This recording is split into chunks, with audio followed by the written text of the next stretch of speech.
Bonjour à tous.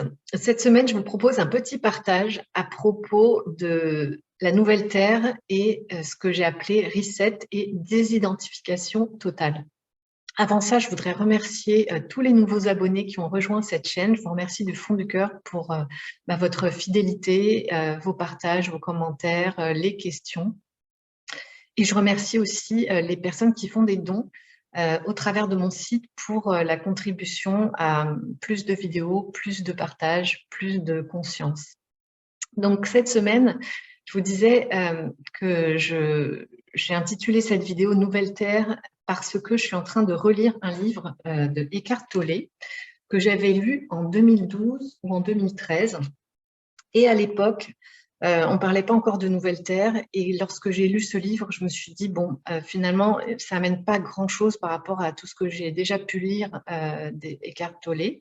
Donc, j'avais laissé ce livre de côté. Et puis là, je l'ai revu sur mon étagère et je me suis dit, il est temps de le relire. Et bien entendu, j'ai trouvé plein de nouvelles pépites. Mon regard a totalement changé dans cette conjoncture actuelle et puis dans ma propre évolution sur mon chemin.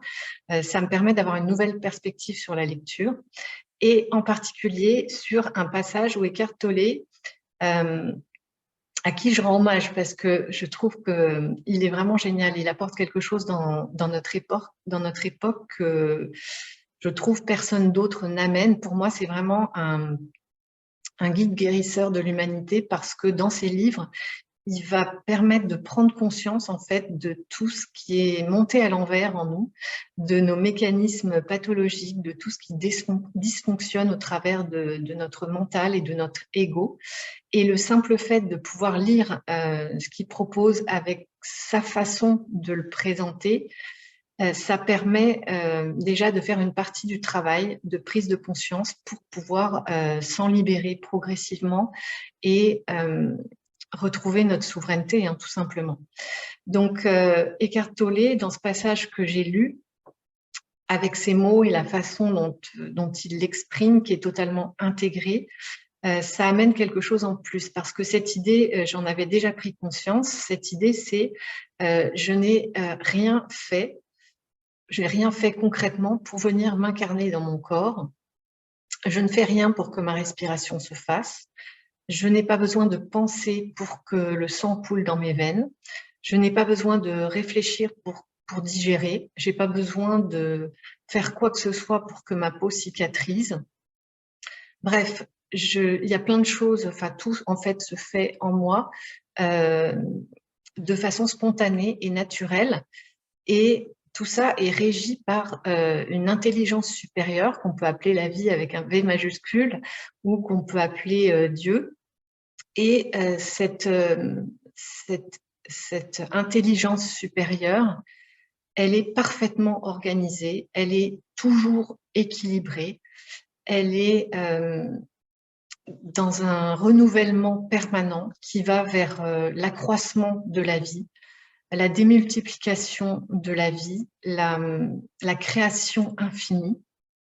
Et en fait, tout mon être fonctionne à partir de là. Tout mon être est régi par cela.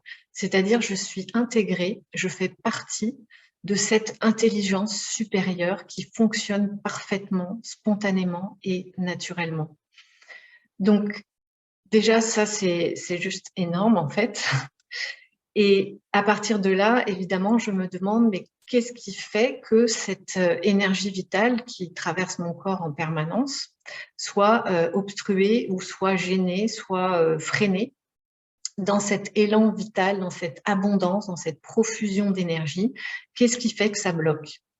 Alors, vous avez peut-être déjà entendu la réponse que j'en ai parlé dans d'autres vidéos. Ce qui bloque l'énergie vitale qui nous traverse, cette abondance et cette santé absolue, cette perfection absolue, ce qui bloque, c'est tous les dysfonctionnements justement de notre mental, c'est-à-dire toutes les pensées qui sont lourdes, qui nous abaissent, qui nous plombent, tous les ressassements, tous les a priori, tous les préjugés, d'une certaine façon la connaissance, parce que la connaissance nous fait grandir et en même temps elle nous limite, puisqu'on a l'impression de savoir, eh bien, on est un petit peu campé sur ce que l'on sait. au niveau de nos pensées, toutes nos croyances finalement sont à la fois une structure et une limite. Et beaucoup de nos croyances sont des limites. On en prend conscience petit à petit dans notre vie et à ce moment-là, on a le choix de les garder ou de s'en libérer. Qu'est-ce qui fait obstruction au niveau de nos émotions? C'est toutes nos peurs. Les peurs par rapport à notre vulnérabilité, par rapport à cette fragilité que l'on pressent et dont on n'est pas forcément conscient, mais la fragilité de la vie elle-même dans ce corps humain, toutes les peurs qui sont véhiculées dans la société dans laquelle on vit, au travers des informations que l'on reçoit au quotidien. Il faut faire attention, le principe de précaution, se garantir, se méfier, etc. En fait, on est vraiment imprégné de peur.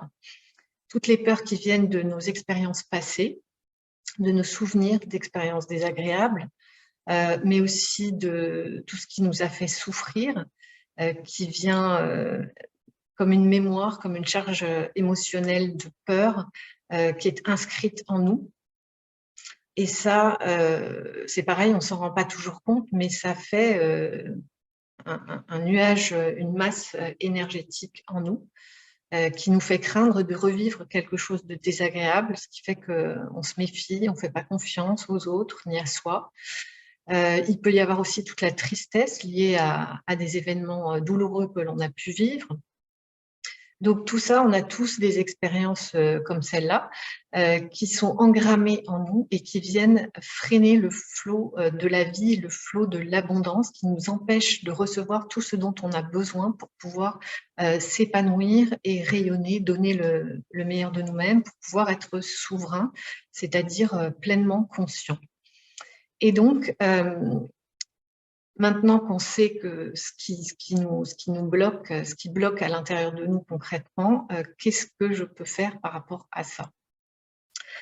Alors moi, mon constat aujourd'hui, c'est que j'ai commencé les thérapies en 1997 et mon chemin n'est pas terminé puisque chaque jour, je continue à découvrir de nouvelles croyances limitantes ou à essayer de dissiper des émotions qui sont lourdes ou aller au-delà de mes peurs, etc. C'est encore quelque chose que je dois faire en conscience chaque jour, c'est pas quelque chose de spontané.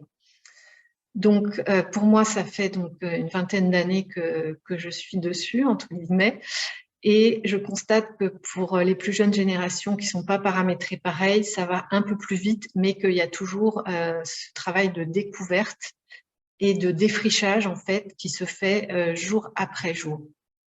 Mais ce qui m'est venu en lisant ce passage du livre d'Eckhart Tolle, c'est comment, dans le contexte de cette nouvelle Terre, puisque tout a changé au niveau de la conscience collective, l'énergie de la Terre est plus la même, toutes les influences et les émanations que l'on reçoit du reste des planètes a changé également, on a beaucoup plus d'énergie, tout s'accélère. Là, aujourd'hui, on est à une veille de super lune. Chaque nouvelle pleine lune est un portail. Chaque nouvelle pleine lune nous impacte de plus en plus fort et nous demande vraiment de sortir de nos limites, justement, c'est-à-dire de les identifier pour pouvoir s'en défaire. Et donc, à partir de là, est-ce qu'il y a un moyen d'accélérer ce processus, puisque tout s'accélère autour de moi, il y a bien quelque chose qui peut s'accélérer au travers de mes prises de conscience et de mon propre cheminement. Et donc, je me suis dit, j'ai pris quelques instants en fait pour faire le vide complet et évacuer justement toute pensée, toute croyance, toute chose que je pense savoir, revenir à un point tout à fait neutre, un point zéro en quelque sorte, et simplement être consciente du fait que tout ça se fait naturellement et spontanément au travers de moi, ma respiration, les battements de mon cœur, ma digestion, que tout mon corps, mes atomes, mes neutrons, mes particules, tous mes systèmes, mes méridiens, mes chakras, l'énergie coule naturellement sans que je ne fasse rien. Donc, j'ai délibérément tourné ma conscience là-dessus et à chaque fois que quelque chose revenait à mon esprit, je l'ai observé et je suis revenue à cette conscience, à ce point zéro en moi.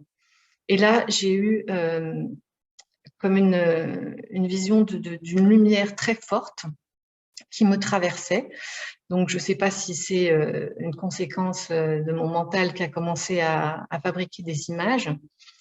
Et puis, j'ai ressenti vraiment une expansion au niveau de la poitrine et comme si je sentais quelque chose de très doux, de très agréable, de très plein qui me nourrissait, qui se développait à l'intérieur de moi.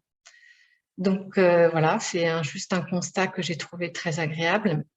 Et puis, peu de temps après, je ne sais pas combien de temps ça a duré en fait, mon mental est revenu au galop et il m'a dit bah, écoute, ce serait quand même trop simple hein, que ce soit comme ça. Et puis, d'abord, c'est impossible. Et ensuite, est-ce bien raisonnable de se défaire de l'identification que tu as de ton propre corps, de ta propre personnalité, de toutes tes pensées, de ce qui t'a permis de te construire, de l'image que tu as de toi qui te permet de fonctionner avec les autres, parce que tout ça a bien une raison d'être, une utilité. Donc, j'ai laissé mon mental mouliner. Et puis, j'ai ressenti quelque chose de l'ordre de la joie qui me disait « mais vas-y, fais-le ». Et donc, cet exercice, entre guillemets, ce fait de faire le vide en moi et de tourner ma conscience essentiellement vers cette vie qui me traverse et le fait d'être à l'intérieur de ce tout, de cette intelligence supérieure qui fait parfaitement les choses sans que je n'ai rien à faire, rien à penser. On pourrait appeler cet exercice-là la méditation, tout simplement, avec toutes les déclinaisons qui existent dans la méditation. Et bien entendu, ça l'est. Mais pour moi, il y a quelque chose, j'ai fait pratiqué toutes sortes de méditations, mais aujourd'hui, par rapport à mon évolution et par rapport à cette période que l'on vit tous maintenant, j'ai vu quelque chose de simplifié, j'ai vu quelque chose de plus accessible, j'ai vu quelque chose de plus évident qui m'a dit mais fais-le et fais-le de cette façon-là et fais-le tous les jours. Reviens-y parce que plus je tourne ma conscience vers ce point zéro et vers cette totalité de la vie qui est en moi et dont je fais partie, il y a quelque chose qui va s'accélérer, il y a quelque chose qui va s'installer, il y a quelque chose qui va s'ancrer d'une manière beaucoup plus simple et fluide. Donc, c'est ça que je me suis engagée à faire et donc je suis à l'intérieur de cette expérience-là. Et je vous invite à la faire parce que de la même façon que lorsque vous lisez un livre d'Eckhart Tolle et ça vous transforme de l'intérieur, ça vous apporte des déclics de conscience et cette modification influence votre entourage, votre famille, les gens avec qui vous travaillez, eh bien plus on va être nombreux à faire cette expérience, bien sûr si vous ressentez que ça résonne à l'intérieur de vous, si vous sentez qu'il y a quelque chose qui se passe au niveau du cœur, eh bien, ça va contribuer à faire que cette évolution soit plus simple et facile pour plus de gens. Et moi, j'ai même hâte de connaître les retours d'expérience que vous avez. Qu'est-ce qui change dans votre expérience? Qu'est-ce qui change dans votre façon d'être? Est-ce que vous ressentez plus de joie, plus d'amour, plus de légèreté, plus d'ouverture, moins de peur? Voilà, tout ce qui peut venir à vous au travers de cette expérience qui ne prend que quelques minutes par jour. Mais en tout cas, je sens que par rapport à ces énergies que l'on vit actuellement et toutes ces influences énergétiques que l'on reçoit des différentes planètes, en particulier donc au moment des pleines lunes, je sens qu'il y a quelque chose qui change et qui rend les choses plus faciles. Donc, on peut profiter de cela pour aller plus loin chacun dans notre évolution et dans le retour à notre souveraineté. Voilà ce que je voulais partager avec vous aujourd'hui. J'aurai le plaisir de vous retrouver très bientôt avec Sophie Gage dans le cadre d'une petite série d'interviews que j'ai intitulée « 3 guides guérisseurs témoignent ». J'ai fait une première vidéo avec Mario Dil Senso la semaine dernière que je vous invite à regarder si vous ne l'avez pas déjà vue. Il y a eu beaucoup de commentaires, donc apparemment ça a touché pas mal d'entre vous. Et puis, d'autres surprises au niveau des vidéos. Le week-end, vous aurez toujours, il reste encore une vidéo, je crois, avec Myriam Kaiser, qui nous apporte aussi de précieux éclairages. Et dans les semaines qui viennent, j'aurai également d'autres invités à vous présenter. Je vous souhaite une excellente expérience, de beaux déclics de conscience, une belle transformation et le plaisir de vous lire dans vos commentaires. Et si vous souhaitez aussi aborder un thème particulier, si vous avez des questions, elles sont les bienvenues toujours dans l'espace des commentaires. N'oubliez pas d'aller visiter aussi l'espace description parce que je rajoute toujours des liens ou des informations. Et voilà, si vous avez aimé cette vidéo, eh bien partagez-la, likez. Et moi, je vous retrouve très vite avec Sophie Getch. À bientôt.